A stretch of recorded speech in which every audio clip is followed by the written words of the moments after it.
Welcome to the MTBC Telling Our Stories podcast. I am your host, the Associate Pastor here at Mount Tabor Baptist Church, Daniel Nally.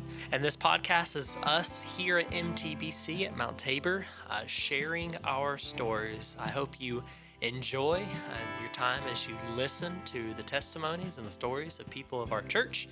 And I hope you share these stories with friends, people that are hurting, people that need encouragement. So let's give a listen to our story for the day.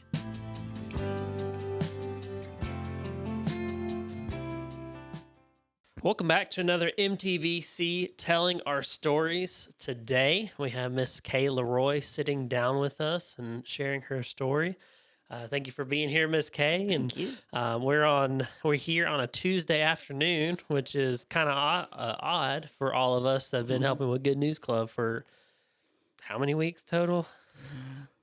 24 weeks. 24 weeks. So this is our first Tuesday off, so we decided to come and talk. So thank you for being here. Thank you for having me. Yeah. Before we really dive into your story of what Jesus has done in your life, would you mind sharing just kind of a picture of who you are, maybe hobbies, family, things like that? Okay. I was, let's say, two sisters, and one being a twin, so identical twin. So that was a different type of growing up, older sister and a twin sister. But it was a good. I was raised in a Christian home, and parents really were. They were older than most parents, but still they loved us very much. Of course, I met Bob at our first teaching job. You can't say that there's a coincidence there. God had it planned because he came from Erskine and Memphis State, and I came from Clemson to Lawrence. You know, you just don't orchestrate that haphazardly. So we met, and it was almost, I guess, instantaneous, some kind, of spark. So he being a coach, he asked me to game, and I went and saw him. Believe it or not, it was in Anderson. I traveled all the way to Anderson to see his ninth grade team play. So, Was this basketball? No, this was football. This was football. Ninth grade football. Yes. Okay. So we dated and got married the second year that we were teaching. Okay. We could teach in the same school because it was a combination high school of 4 little small schools put together. And so they were already married couples teaching, so they couldn't say a word about us being married and teaching at the same school. They just made sure that we didn't have the rooms side by side. Yeah, I gotcha. I didn't even know that was a rule at some places that you can't have married couples teach together. Yeah, it has been, and even for Bob, he wasn't allowed to continue to teaching if Michael was going to become a media assistant. So he decided he would retire. Hey, I mean, that sounds like an easy way out on that one. Right. So we had 2 boys, Alan and Michael, and I'm outnumbered. Sports was our life, and so that's the way it's continued. Yeah, y'all are big Clemson Tiger fans too. Yes. Go to the football and baseball and a little bit of basketball here and there. Right. Have any hobbies besides outside sport? I love cross stitching. I don't do it as much as I used to. Okay. Mainly because I don't have any space to put the pictures up anymore. But love cross stitching, and I, of course, love reading. I can read hours on end. So now, are you a Kindle reader or are you a physical, I need to flip the pages reader? I'm both, but right now it's Kindle because I can get those books anytime. I don't have to go out to get them, and I don't have to wait for them most of the time. Yeah, that's true. So straight download. Right, it's wonderful. It's wonderful. So there you go. Well, cool. I didn't know about the cross stitching. That was a new one. I didn't know about that. I knew you like to read. I always remember. We still pick up kids on Wednesdays, but when Mr. Bob and Miss Kaye were part of our youth council team, they would come and sit with us while kids would play in the gym and everything, and they'd each always have a book to read while the kids were playing and we were chilling out. So I knew about the reading part because of that. Right. Well, thank you for sharing that. Okay. Now let's go ahead and dive in. Do you mind sharing your story of how you came to know Jesus as Savior and Lord? Okay. Um, as a child, mom was putting us to bed, all three of us to bed. Dad was not there. I think it was Wednesday night, and he was at service. Mm. So that I'm not sure about that one, but he wasn't there. And so my older sister asked, "Mom, what do you do to get saved?" Mm. And it just opened the floodgates. I Mm. mean, it was the most intense joy and peace, and she, and, mom said, you just have to believe, and and I said, well, then I want to do that too. Mm. And so it was just, now dad didn't know what was going on when he came in because we were all crying, Mm. but it was just that much happiness and joy. Yeah. So from that point on, I knew that I belonged to God. I gotcha. And so y'all been going to church up to this point. It was Yes, yes, just a moment in time right, where a moment in time. your sister asked, and Mm-hmm. I have to commend your mom. She made it very simple. It Mm-hmm. sounds like just believe, Mm-hmm. right? And Mm-hmm. that's what the Bible says. Mm-hmm. Mm-hmm. And so that's awesome. So you got to be led by your mom and Right, joined with your sister that day. Well, your older sister. older Oh, sister. okay. Now, Sounds I'm good. not sure if Faye made that commitment at that time, Mm. but we were all touched. I can promise you that. Yeah. It was there was just some that joy and peace that you can't ever understand Hmm. that was there in that room. Yeah. So Yeah. so it was wonderful. Yeah. Sweet Wonderful. moment for sure. Right, right. That's awesome. So how old about were you then? I was probably maybe 8, 9, something Okay. like that. Still young, and still did not go down to join the church for a number of years. Oh, okay. Okay, it was a personal commitment at that time. It wasn't a church commitment. Okay. So, but what eventually we did, Hmm. So I gotcha. Faye and I went down together. Okay. Okay, That's awesome. so So from 8 or 9 to today, looking back throughout your life, have there been moments where you've seen Jesus show up and he was with me through this? oh yeah, yeah, without a doubt. There was a time Bob and I were just been married just a little bit, had no children, but I had gone to Spartanburg to see Faye, and coming home, it was just a 2-lane road, and I was sailing along, happy as a lark, Hmm. um, and then a man in his truck turned in front of me, Mm. and I was going 55, Hmm. and I knew there was no way I was going to avoid him. It was too close, Hmm. and I said, "God help me," Hmm. and I closed my eyes, and I thought that was it. Hmm. Well, somehow the car went off the road. Hmm. I took it. I didn't take it off the road. Hmm. God took it off the road, Hmm. and He missed me. Hmm.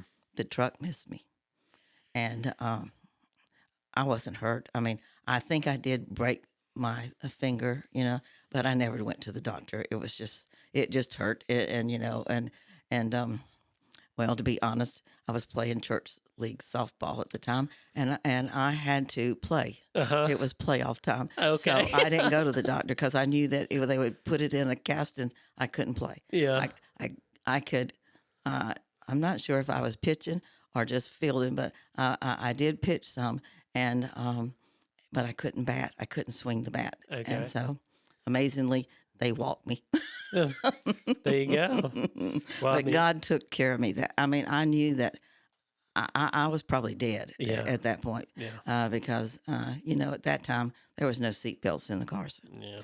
and so going that fast and hitting something like that would have put me through the windshield. Yeah. So Yeah. so The very real moment right there hmm of what we see as a little thing of, or a normal thing, I should say, of just driving around hmm like you do. Like you said, you're happy as lark doing, you probably made that trip multiple times. And yes, yes, in this moment, the Lord showed his grace in right, your life. Enough to be able to go play some softball later. right, right, right. So What about other moments throughout, any challenges of, you know, uh, moving and stuff? Because I know y'all moved a few right, times. right. There was a challenge one time when I was supposedly assigned to a middle school, and that just came all of a sudden. I was at the high school teaching, and in Northwestern in Rock Hill, Mm-hmm. and the principal called and said, "You've been reassigned to the middle school." Mm-hmm. Well, my certificate did not include middle school, Mm-hmm. so I'd have to go in under just I don't know what they call it, some kind of lower credentials, and so um, and I knew that that was not what I was meant to be. Mm-hmm. I had I just didn't think middle school was for me. So, but God intervened in that too. Mm-hmm. I actually there was because I stood up and fought Mm-hmm. that. Uh, uh, there was a lady that stepped up and took the middle school job, Mm. and I was allowed to stay at the high school. No, So, that's awesome. so again, that was not an easy time, Mm-hmm. because um, that was just out of the blue. Yeah. Yeah. That's just a call on the phone in the summertime, Mm. and you're thinking, "What in the world?" Yeah. You know. Kind of. Especially, I mean, how many years had you been at the high school at that point? Um, I would say 6 or 7 Oh at least. wow, yeah. So yeah, that's definitely you're kind of in a groove at the point. Right, right, You kind of got your lesson plans set up and mm-hmm, everything, and then right. I mean, and the principal said it was just because you probably wouldn't say anything. hmm, So interesting. so But got to see the Lord's hand and that He was yes, preparing someone else for that position. right. And he gave me the strength to stand up and Yeah. fight it. I would not normally fight that, Hmm. but I did that Hmm. time. So Gotcha. it was and I finished up my career at Northwestern. I never left There you go. till I finished. That's awesome. So So y'all, this is Rock Hill, Indian Land area, and all that. How did y'all end up here at Mount Tabor Baptist Church? coincidence again. Yeah. You don't no, Coincidence. yeah, Yeah. no. We decided that we didn't want to live in Indian because it was growing so it was Hmm. so different from what we when we moved in '89. It was rural. It was a stoplight. And there was no stoplights there. There was stop signs Hmm. to the major road, and so. But it had got to the point that it was just so busy, Hmm. and the field across from our house that had been empty for almost 28 years was now going to be turned into 300 homes. Hmm. And so we decided that we wanted to get out. Hmm. And so we started looking, and it took a while. And again, no coincidence, Hmm. Bob found a listing of property um, in Anderson, Hmm. and we liked the looks of it, and we came up and we looked at it, Hmm. and we liked it, and we said we wanted it, and we bought it from Jeff and Jenny Burke. Hmm. And when we signed the papers in the lawyer's office, they walked in and she said, "You don't know who I am, do you?" And I said, "No." You're Jenny Burke. We're signing papers with you. But she says, "You know me by my maiden name." And it was Jenny Lindley. Hmm. And then we knew because Bob's first AD football coach he worked under was Mike Lindley, Hmm. Jenny's father. Yeah. And so, we bought the land from them, Hmm. and we taught Jenny, Yeah. we really did it at Lawrence. So we did know them. And so we knew that we wanted to find a church. We'd been in church, Hmm. and we had a good church at Pleasant Valley, but we came here and it just felt like home. Hmm. I mean, it felt just like home. You just kind of feel it. And we visited other places, but it was no comparison. Hmm. So God led us here. Yeah. And I'm sure that was tough too, because, well, I know y'all's story pretty well, but y'all were at Pleasant Valley for a long time and Yes, serving very faithfully in many yes, roles and things like yes. that. So, how was that transition from moving from a church that y'all been at for so long? It was hard, and it is wonderful to go back and visit Pleasant Hmm. Valley. I Yeah. mean, Michael still goes there, Mm. so it's sweet. It's sweet to meet the people that we're friends with, and we're still friends with, and we miss them. We really do, because they were wonderful people. But I also feel blessed to be in a church of Mount Tabor, because the friends and the people here are just great, just great. So it was hard to leave people, but not hard to leave, and transfer into a church that is so loving, so God centered. Yeah. So Well, we appreciate that, but we definitely want to, just say thank y'all or thank you for faithfully serving here. I mean, you were the how about say commander in chief of Good News Club, but what's the actual title? coordinator. Coordinator. That's it. The coordinator for Good News Club, and like I said, served in youth, and Mr. Bob teaches Sunday school, and I just want to say thank y'all for y'all moved and got plugged in right away. It's We're not sitters. yeah. We love being involved and we loved being involved with the kids and the youth. I miss the youth. One of these days we're gonna come down and just visit. Sounds good. Come on down. So it's great. It's great. That's So awesome. So thinking through all these times and challenges and through life and transition and all that, have there been verses in the Bible or a life verse or something that y'all been able or you've been able to hold on to? well, Psalm 23 always comes. I always say that one. But when COVID and all that started, the Bible verse that I returned to or went to is Psalm 56:3. When I'm afraid, I will trust in the Lord. And I say that all the time with the different world situations that are going on, even personal situations sometimes that go on. You just have to believe that God's in control, and we should just sit back in faith and watch what happens. Yeah. So that's my verse. Yeah.